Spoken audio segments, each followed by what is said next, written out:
Hi there, I'm rapidpeach and welcome to my channel. Today I've decided to share with you my coming out story, and specifically I'm going to be using a shortened version of this video for the Honolulu Pride coming out story series. I will link everything about Honolulu Pride down in the description below, and if you want to see my submission, it'll be there as well.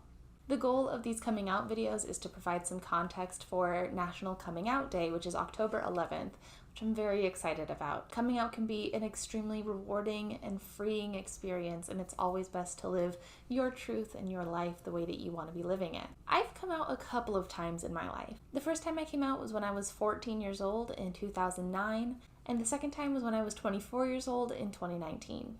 The first time I came out was as bisexual, and I felt the need to come out because I needed to express who I was, and I needed to make sure that my peers knew who I was.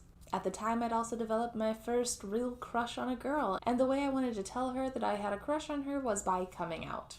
Unfortunately, it didn't work out between us, but it was definitely better for me in the long run to come out, get it out there, and then be able to live my life for the next 10 years at least as bisexual. The second time I came out was as agender and pansexual. I needed to come out as agender because I needed to acknowledge the gender dysphoria that I was experiencing, and also because I needed people to use the correct pronouns for me. My pronouns are they, them, and that was extremely important to me at the time that those be respected. I also came out as pansexual because I realized that pansexual was a term and that it fit me much closer than bisexual did, and still does to this day. When I came out in 2009, it was a very difficult experience for me. Not because I questioned myself or my identity or the validity of my sexuality, but because I was living in a very homophobic area. I was living in South Jordan, Utah at the time, and I went to a primarily Mormon middle school. Needless to say, my peers, and especially their parents, were not happy with me coming out at the time. I lost many friends due to me coming out, overnight, literally. The rumors spread around the whole school, and I was kind of treated like an outcast, and even some teachers started behaving homophobically toward me. Luckily, very quickly after I came out, though, I did end up moving here to Hawaii, and when I came out here to my friends, everything went so much smoother. I was very quickly accepted into my friend group and even invited to join the Gay Straight Alliance. When I came out as an adult, as agender and pansexual, everything went a lot smoother. Surprise, surprise.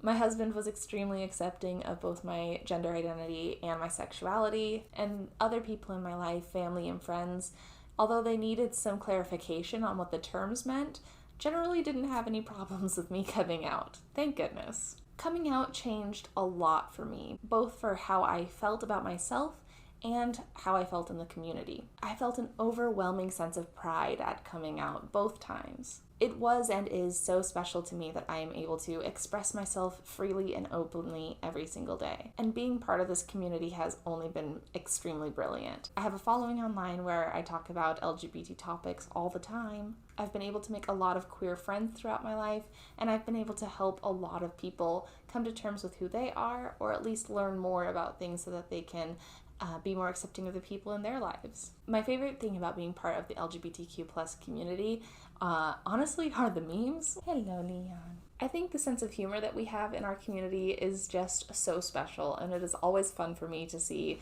what my fellow community members come up with. Whether it's hilarious memes, videos, even some incredible music has come out of the LGBT plus community, and I just love it. I celebrate being LGBTQ plus every single day, just by being alive. As a community, we have worked extremely hard for a lot of things. The fact that I am able to be out and proud every single day in every aspect of my life is only because of the incredibly difficult work of those who came before me. And I am eternally grateful to them and everything that they have done for our community, so I will never be quiet about who I am. The advice that I would give to others is that if they do want to come out today, that they do it in a safe manner, that they make sure that they're going to be emotionally, mentally, physically, financially safe coming out. Coming out can be such an incredibly wonderful experience. but unfortunately it can also go poorly. So it's always better to have a backup option to make sure that you're going to be safe coming out. I hope that you've enjoyed this video and learning a little bit more about my coming out experience. I am more than happy to talk about these at length more in the future.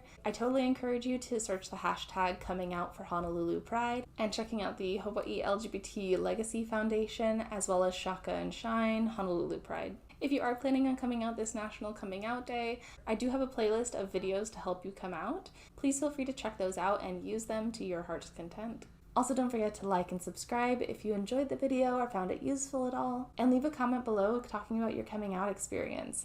How did it go for you? I would love to read your coming out stories in the comments below. Otherwise, I will see you again next week for a couple new videos. I hope you have a wonderful day, and I will see you on the internet. Tschüssi!